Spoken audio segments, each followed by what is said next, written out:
Hello everyone, welcome to Sneha History Classes. I hope you all are doing well. आज जो topic हम इस video में discuss करने वाले हैं वो है पांड्याज, जो कि डेक्कन में आप देखेंगे बहुत ही पावरफुल किंगडम था।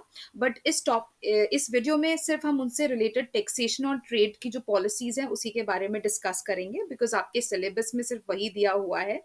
और यूनिट फोर्थ का ये लास्ट टॉपिक है।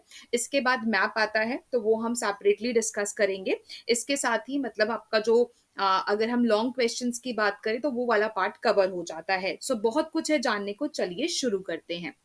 सो पहले हम जानने से पहले about the taxation and trade under Pandyas हम थोड़ा इनका बैकग्राउंड देख लेते हैं। कि ये कौन सा किंगडम था, कौन इंपॉर्टेंट रूलर्स थे, वो सब देख लेते हैं। तो देखिए उस समय पे जिस टाइम पीरियड में जो पांड्याज एम्पायर था वो फ्लरिश कर रहा था डेक्कन में, उस समय पे आप देखोगे तीन और मेन किंगडम्स थे, जैसे कि पांड्याज, चेराज एंड होयसलाज, जिसमें से one of the oldest was the kingdom of Pandyas. और इसका रेफरेंस जो है हमें मेगास्थनीज के अकाउंट में मिलता है। इसके साथ साथ जो अशोक के एडिक्ट्स हैं उसमें हमें इसका रेफरेंस मिलता है। और it consisted of the modern districts of Madura and Tirunelveli, part of Tiruchirappalli and Travancore. तो जो मॉडर्न डेज का मदुरा है वो एंशियंट टाइम में पांड्या एम्पायर के अंडर था। एंड इसके साथ साथ हमें जो ग्रीक राइटर स्ट्राबो हैं वो भी बताते हैं कि जो पांड्या किंग्स थे उनका ट्रेड रिलेशन था रोमन एम्पायर के साथ in the first and second centuries AD. इसके साथ साथ ह्वेन सॉन्ग जो है चाइनीज ट्रैवलर थे, वो भी लिखते हैं कि जो पांड्यास थे they were under the domination of kings of Pallava dynasty of Kanchi. इसके साथ साथ जो पांड्या किंगडम है ये आप देखोगे सेवेंथ और एट सेंचुरी एडी के टाइम पे काफी पावरफुल होता है। बट उसके बाद राजा राज चोला जो है वो इस किंगडम को कॉन्कर कर लेते हैं, कैप्चर कर लेते हैं, एंड ये इनके एम्पायर में टेंथ सेंचुरी एडी तक रहता है। एंड जैसे ही after the fall of Chola dynasty उसका जो डिक्लाइन कर जाता है जब चोला डायनेस्टी, तो दोबारा से आप देखेंगे Pandyas they once again became independent and they became the most powerful kingdom in the Deccan for some time. ठीक है। एंड इस समय पे जो पावरफुल रूलर्स थे इस डायनेस्टी के पांड्यास किंगडम में वो थे सुंदर वन और सुंदर टू। एंड इसके बाद होयसला जो है द्वार समुद्र ही subdued them and occupied their kingdom. ठीक है, तो होयसलाज हरा देते हैं पांड्यास को, दोबारा से वो जो है होयसलाज के अंडर आ जाता है।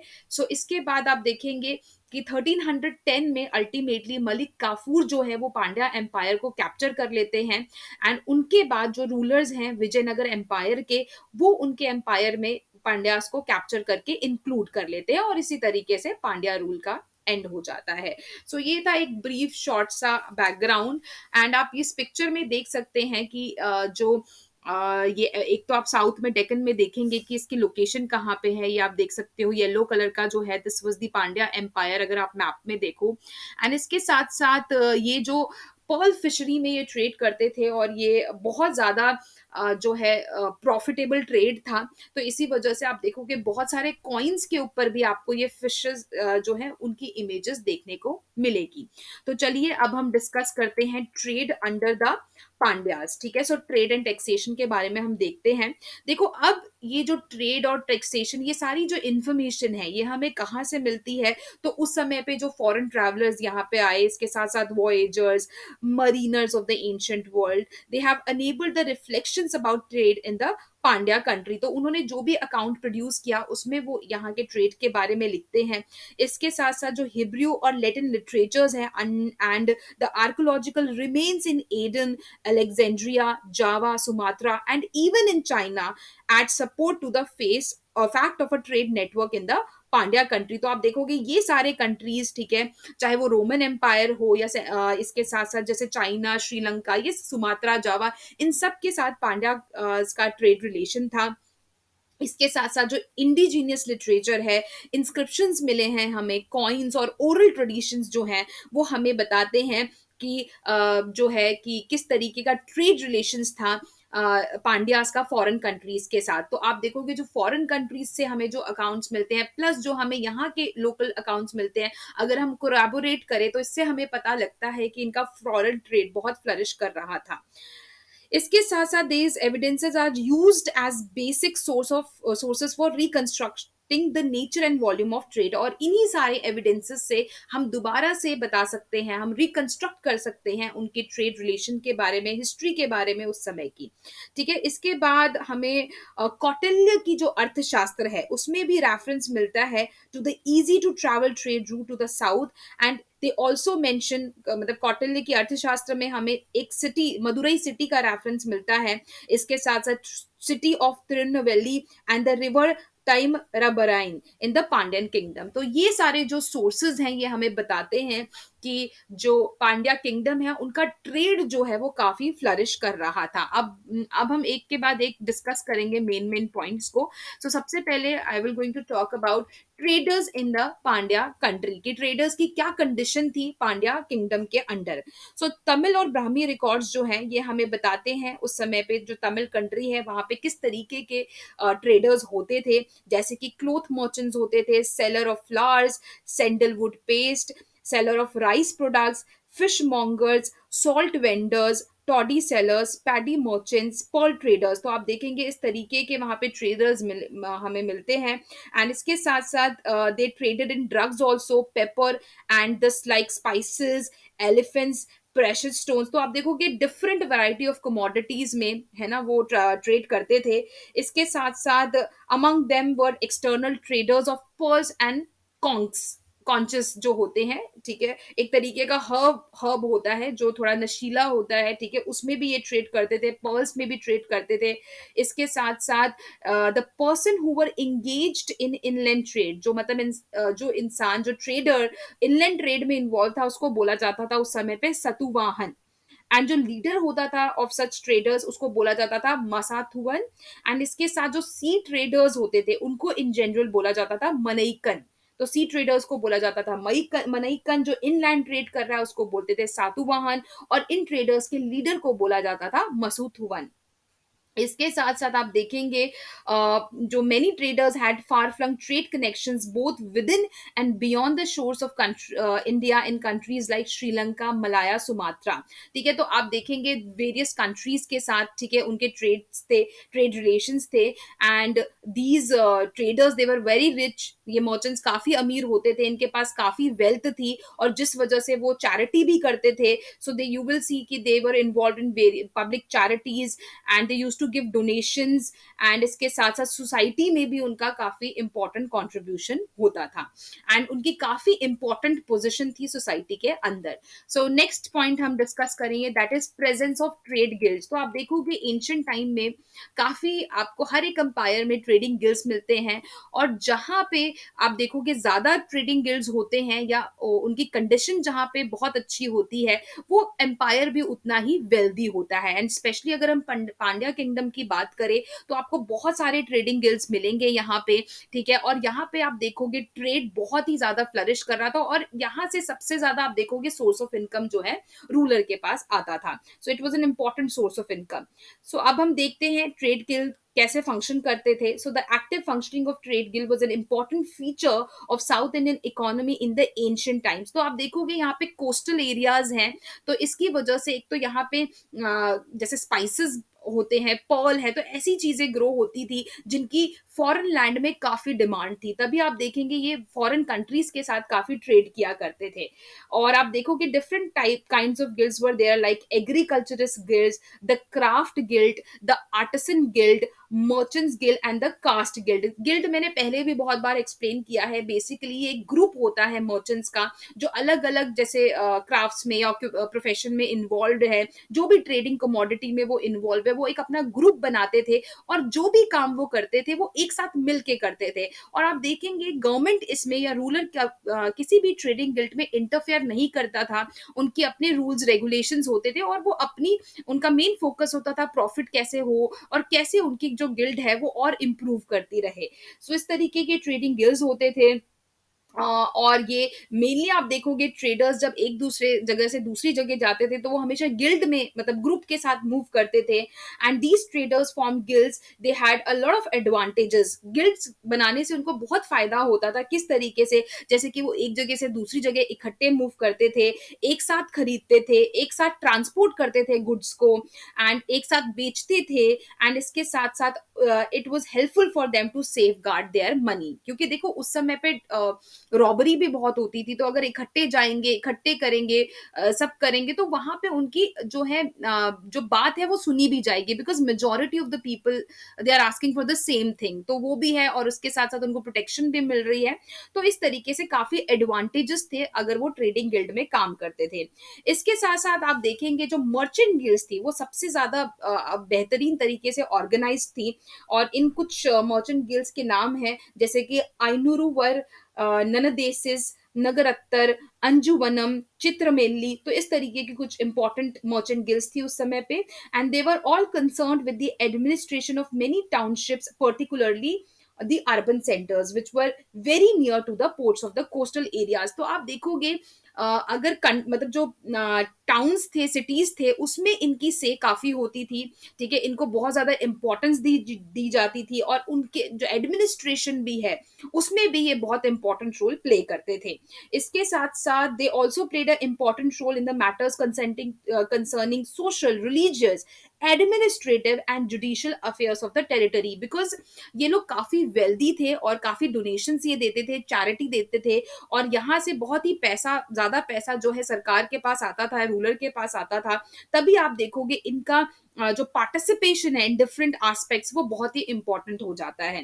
And they also received endowments of money और लैंड फ्रॉम द रूलर्स, तो राजा भी उनको एंडोमेंट्स देते थे, एंड दे ऑल्सो बिल्ड मतलब टेम्पल्स कंस्ट्रक्ट करने में हेल्प करते थे, वहां डोनेशन देते थे, चैरिटी हाउसेज मेंटेन करते थे, and they use to maintain tanks for the welfare of the public. तो आप देखेंगे जो ट्रेडिंग गिल्ड्स हैं सोसाइटी में उनकी काफी इंपॉर्टेंट पोजीशन थी। ना नेक्स्ट हम बात करेंगे ट्रेडिंग सेंटर्स, मार्केट्स जो थे पांड्या एम्पायर के अंडर, उनके बारे में बात करेंगे। तो कुछ जो बिग सिटीज थी जैसे Puhar, they had the inland towns जिनको बोला जाता था मरुवुर पक्कम, एंड इसके साथ कोस्टल टाउन्स जिनको बोला जाता था पतिना पक्कम, ठीक है, तो दो तरीके के होते थे, इनलैंड टाउन्स और कोस्टल टाउन। इनलैंड टाउन को बोलते थे मरुवुर पक्कम, और कोस्टल टाउन को बोला जाता था पतिना पक्कम। सो ये जो बिग सिटीज थी उनमें आप देखोगे बड़ी बड़ी मार्केट्स और बाजार्स भी थे। तो जैसे कि आप देख सकते हो कि अभी भी अगर आप देखें कि जो इंपॉर्टेंट सिटीज है जैसे मुंबई हो गया, ठीक है, कोलकाता हो गया, दिल्ली, ठीक है, तो आप ये जो सिटीज हैं बड़ी बड़ी, वहां पे बड़ी बड़ी मार्केट्स भी आपको देखने को मिलती है। तो सिमिलरली आप देखेंगे उस समय पे ये जो बड़े शहर होते थे वहां पे इनकी अपनी बड़ी मार्केट होती थी, बाजार होते थे, जहां पे ये जो मर्चेंट्स थे ये एक साथ मिलते थे, एंड इसके साथ जो सेलिंग बाइंग वो भी काम चलता था यहाँ पे। इसके साथ साथ जो पोर्ट टाउन्स होते थे जैसे Tondi, Korkai, Puhar, Muziris, they were always seen busy with their marts and markets, imports and exports. तो वहां पे ये ट्रेडिंग एक्टिविटी आपको काफी देखने को मिलेगी। इसके साथ साथ जो कमोडिटीज थी they were loaded and unloaded in native and foreign ships and vessels alike. तो जो भी एक्सपोर्ट करना है कमोडिटीज उसको लोड किया जाता था, जो आई आती थी कमोडिटीज उनको अनलोड किया जाता। तो इस तरीके से ये जो टाउन्स थे या सिटीज थी ये काफी बिजी थी। इसके साथ साथ these ports also played a multi dimensional role such as distributing the commodities, stocking merchandise, repairing the vessels of itinerant traders, halting stations of the traders and providing protection to the commodities। तो ऐसा नहीं है कि सिर्फ trade ही हो रहा है, इसके साथ साथ ये जो पोर्ट्स थे ये और भी बहुत तरीके के काम करती थी, जैसे प्रोटेक्शन प्रोवाइड करती थी, जो रिपेयर करती थी अगर कोई वेसल खराब हो गया है, तो मतलब सारी स्टॉक को हैंडल करती थी, ठीक है, और प्रोटेक्शन देती थी कमोडिटीज को। तो ये सब पर्पस भी जो है ये पोर्ट्स में मतलब ये सारे काम भी होते थे। नेक्स्ट हम बात करेंगे पर्ल फिशिंग की। पर्ल फिशिंग आप ये देख सकते हो, ये इमेज है जिसमें आपको पर्ल्स देखने को मिलेंगे। सो ये एक बहुत ही इंपॉर्टेंट मतलब एक्टिविटी थी पर्ल फिशरी, और यहाँ से जो है इसमें ये जो पांड्या किंगडम्स जो ट्रेडर्स थे वो इसमें काफी ट्रेड करते थे, not only inside but outside the country, और इससे यहाँ पे इनको बहुत प्रॉफिट होता था, ये बहुत ही वेल्थ एक्यूमुलेट करते थे थ्रू दिस दिस ट्रेड। सो जो पांड्या कंट्री है इसको बल्कि पर्ल फिशरी की वजह से ही जाना जाता है बहुत सारे एम्पायर में, मतलब फॉरेन कंट्रीज में, विद कोकोई being the principal centre of the trade. तो कोकोई जो जगह है वहां पे मेनली पर्ल ट्रेडिंग होती थी। और जो पर्ल फिशिंग है, it was an important industry that flourish during the period of the Pandyas. इसके साथ साथ हमें जो मेगस्थनीज का अकाउंट है उसमें भी पर्ल फिशरीज का रेफरेंस मिलता है, जो बताते हैं कि Pandyas they traded in pearl. ठीक है, एंड इसके साथ they control the pearl fisheries along the south Indian coast, मतलब ये जो एरिया श्रीलंका से इंडिया के बीच का, यहाँ पे ये पर्ल फिशरीज करते थे। ठीक है, and they produce some of the finest pearls in the known ancient world. बहुत ही बेहतरीन क्वालिटी का पर्ल उस समय पे मिलता था। और इसके बारे में हमें ग्रीक और इजिप्शियन जो वॉयजर्स हैं वो हमें पर्ल फिशरीज के बारे में बताते हैं, पांडियन कोस्ट की। इसके साथ साथ एक और बहुत इंपॉर्टेंट सोर्स है जिसके ऑथर अननोन है, जिसका नाम है परिप्लस ऑफ द एर्थ्रियन सी। वो भी पर्ल्स के बारे में बताते हैं कि जो इंफीरियर पर्ल्स होते थे उनकी भी फॉरेन मार्केट्स में काफी डिमांड थी, क्योंकि जो तमिलियन पीपल थे, जो यहाँ के लोग थे, वो तो सिर्फ बेस्ट क्वालिटी पर्ल ही अपने पास रखते थे, और जो इंफीरियर क्वालिटी होती थी उसको वो आगे ट्रेड कर देते थे। वही चीज लिखी है इसमें पेरिप्लस ऑफ एथरिन सी में। They mentions that pearls inferior to the Indian sort are exported in great quantity from the mass of Apologus and Omana, and the inferior variety of pearls that the Tamils did not require for their use was in very great demand in the foreign market।